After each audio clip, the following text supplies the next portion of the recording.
I am 90 years old. 90. Can you imagine? I've lived through 12 presidents, 2 pandemics, and a world that told me 1,000 times that my voice didn't matter. Last month, a young journalist came to my apartment. She was maybe 25, bright eyes, a digital recorder that fit in her palm. She sat across from me and asked a question no one had ever asked me before. "Mrs. Steinem," she said, "I found something in the archives, an unsigned article from 1962, the one that exposed Senator Mitchell. Everyone thinks Richard Holloway wrote it, but I found your original draft, with your handwriting, your notes, your name crossed out and his written in." She paused. Her eyes were fierce. "Why did you let him take credit for your work?" I looked at her. This young woman who had never known a world where her byline was questioned simply because of her gender, and something inside me, something I had buried for 60 years, broke open. "Sit down," I told her. "I'm going to tell you everything.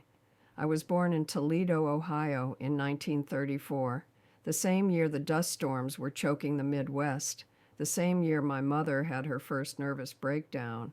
My father was a traveling salesman. He sold antiques out of a trailer, dragging us from town to town. I didn't go to a regular school until I was 12. By then, I had learned something more important than algebra or history. I learned to be invisible. My mother, God rest her soul, she had been a journalist before I was born, a brilliant one. She wrote under a man's name because that was the only way anyone would publish her. Edward Palmer. That's who she was to the world. But at home, she was Ruth, and Ruth was falling apart. When I was 10, my parents divorced. My sister went to college, and I stayed behind to take care of my mother. I watched her disappear into herself. I watched the doctors dismiss her.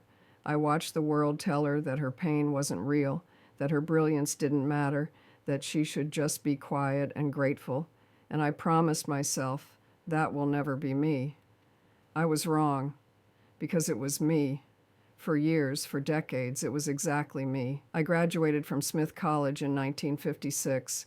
Top of my class, a degree in government. My professors said I had a gift for analysis, for cutting through complexity to find the truth. My first job interview in New York, the editor looked at my resume and said, "We already have a girl to answer phones." That was it. 4 years of education, summa cum laude, and I was a girl to answer phones.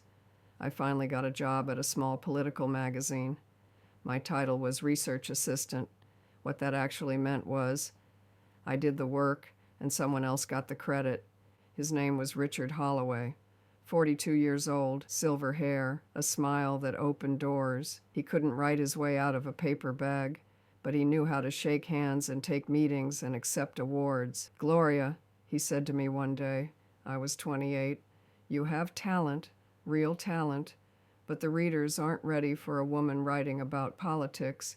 It would undermine the credibility of the work, undermine the credibility of my own work." He made me an offer. I would write, he would publish, his name on the byline. I would get a salary, a bonus when the articles did well, and experience. I said yes.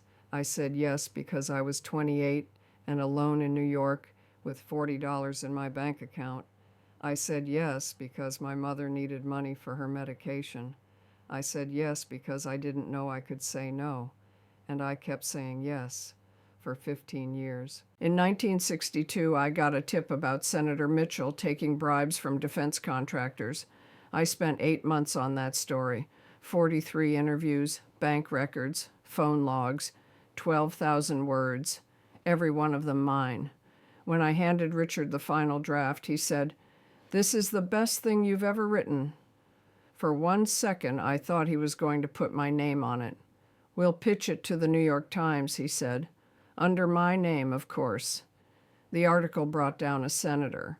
Richard became the conscience of American journalism. He was invited to the White House.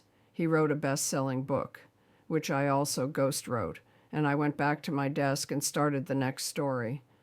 I stayed with Richard until 1973, 15 years of writing his reputation. He died in 1975. When they cleaned out his office, they found boxes of my original drafts, my handwriting, my crossed out name. His widow threw them all away. I watched my life's work go into the trash, and I said nothing, so I started over, 41 years old. I became a feminist organizer. I helped start publications. This time, my name was on it. But I never told anyone about those 15 years. I buried it so deep I almost forgot it was real. Then Sarah Chen showed up at my door, 25 years old, writing her dissertation on invisible labor in journalism. She had found a memo from Richard to his lawyer, dated 1968. Gloria Steinem is the actual author of my published works. Steps must be taken to ensure this information does not become public. He knew. He always knew, and he planned to take my work to his grave. Why didn't you fight? Sarah asked. Because I didn't know I was allowed to, I said. In 1962, there was no one to tell, no HR, no social media, just me, alone, with bills to pay, and a world that told me I was lucky to have a job at all. Sarah leaned forward. You're still here. You can still tell your story. Young women need to know they're not alone. I'm 90 years old, and I cried like I was 28 again. Sarah's article went everywhere. Millions of people read my story.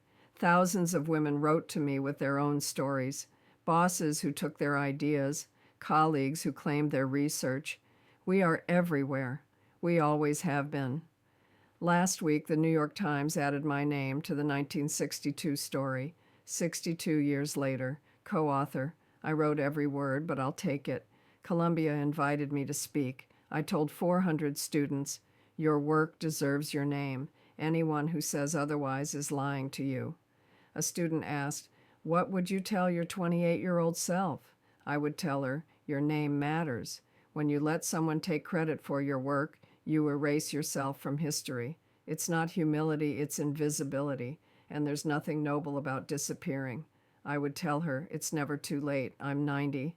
I finally have my byline. It took 62 years, but it happened. My mother never got her name back, but I got mine, and that matters. If you've ever let someone take credit for your work, I see you. I was you. Silence is not strength. Invisibility is not virtue. Say it now. This is my work. This is my name. This is my truth. Don't wait 60 years. Claim your voice now. If this story touched you, share it. Tell me your story. I'm Gloria. I'm 90 years old, and I'm not invisible anymore.